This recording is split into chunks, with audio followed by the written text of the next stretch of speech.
Bodo latest आपडेटआव बयखौबो बरायबाय। दिनैनि रादाबखौ फरायदों आं प्रमद खाख्लारि।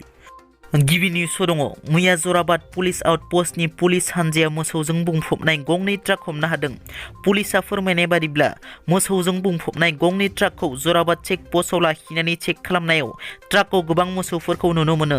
बेफोर मोसौफोरखौ लांनायनि पुलिसआ फोरमान बिलाइ बिनायाव होनो हायैयाव पुलिसआ बेफोर मोसौफोरखौ आयेन बेरेखा फालांगि खालामनायनि सन्देहआव ट्राकजों लोगोसे मोसौखौ थानायाव लाङो। ट्राक सालायग्राजों लोगोसे साथाम सुबुंखौ पुलिसआ हमनानै सोंनाय फिननाय खालामनो थाखाय थानायाव लानानै थाङो। रासिया इउक्रेन दावहानि दिनै 16थि सान। मैया इउक्रेनआ माब्लाबाबो आखाइ दैखाङा होनना रासियानि सिगाङाव रोखा बुंथिनायनि उनावनो रासिया आरो इउक्रेननि फरेन मिनिस्ट्रिनि गेजेराव गोजोन सावरायलायनाय सोलिगासिनो थानाया फेलें जायो। बे सावरायलायनाया फेलें जानायनि उनाव इउक्रेनाव फिन रासियाया गिख्रंथाव गाग्लोबनो हागौ। तुर्कीयाव रासिया इउक्रेननि गेजेराव सावरायलायनाया जादोंमोन नाथाय फेलें जायो।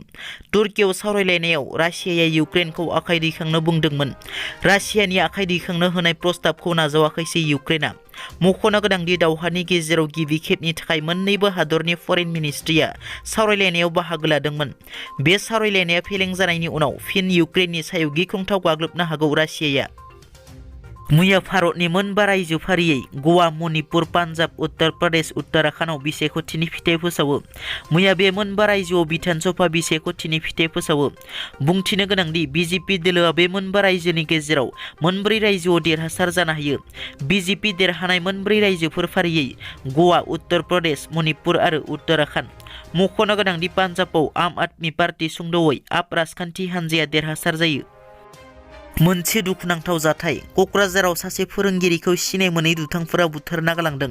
क'क्राझार सहरनि सोनाब फारसे गौरां दैसा बारनानै हरैमारुआव थानाय खामगुरि गामिनि 918 नं खामगुरि गुदि फरायसालिनि गाहाय फोरोंगिरि बेरलाव बेरथाव ब्रह्मखौ सोरबा सिनाय मोनै दुथांफोरा खास्रि बिस्रियै बुथारना गालांदों। फोरोंगिरि बेरलाव बेरथाव ब्रह्मनि नखरा फोरमायनाय बादिब्ला बुधबारखालि फुकिराग्राम बाजाराव मैगं थाइगं लानानै न' फारसे फैफिननायनि उननिफ्रायनो गोमानानै दंमोन बेरलाव बेरथाव ब्रह्मआ। मैया बेलासि समाव सेसापानि रेल गेटनि साखाथियावसो बिथांनि गोथै देहाखौ मोननो हायो। मिथिनो मोननाय बादिब्ला फोरोंगिरि बेरलाव बेरथाव ब्रह्मखौ दुथांफोरा आथुन हास'ना बुथारदों। कामरुप जिल्लानि बक'आव मोनसे दुखुनांथाव जाथाया जालाङो। सासे हौवासा गथ'आ दैमायाव दुगैनाय समाव गबनानै जिउ गोमायो। बे जाथाया कामरुप जिल्लानि सिङाव थानाय बक'नि सामारियायाव जायो। हौवासा गथ'आ मराकलहि दैमायाव दुगैनाय समाव बे दुखुनांथाव जाथाया जायो। जिउ गोमानाय हौवासा गथ'खौ सामारिया हाइ स्कुलनि फरायसा 9 थाखोआव फरायनाय 15 बोसोर बैसोनि मौसम बरा होनना सिनायथिनाय जादों। हौवासा गथ'नि गोथै देहाखौ ओनसोलनि सुबुंफोरा बोखांनो हायो। फिन बर'नि सानै दैदेनगिरिनि गेजेराव हाब्रु सारज्लायनाय।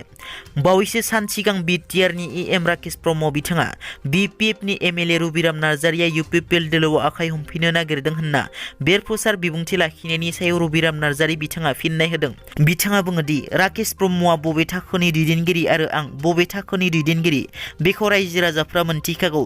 राकेश ब्रह्मनि बुंनाय बादियै रुबिराम नार्जारिया इउपिपिएल दोलोआव आखाइ हमहैसिगोन होनना बुंब्लानो रायजो राजाफ्रा फोथाया। बेफोर नंखाय ओंथि गैयि राव। बेबायदि गोदोनो नागिरनाय नावआव सोरबा गाखोयो नामा? बिथांमोननि गोदोनो नागिरनाय नावखौ नुनानै बिसोरजों थांफानाय मानसिफ्रा बिपिएफ दोलोनि खामानि मावनोसो ओंखारबोगासिनो। बेबायदि नंखाय रावखौ रायजो राजाफ्रा फोथायनो नाङा। आं जेब्लायबो बिपिएफ आरो इयुनावबो बिपिएफ जानानै थागोन होनना बुंथियो। दिनैनि रादाबा एसेनोसै। नोंथांमोना जुदि आंनि चेनेलखौ दासिमबो साबस्क्राइब खालामाखै अन्नानै साबस्क्राइब खालाम। गोजोन्थों।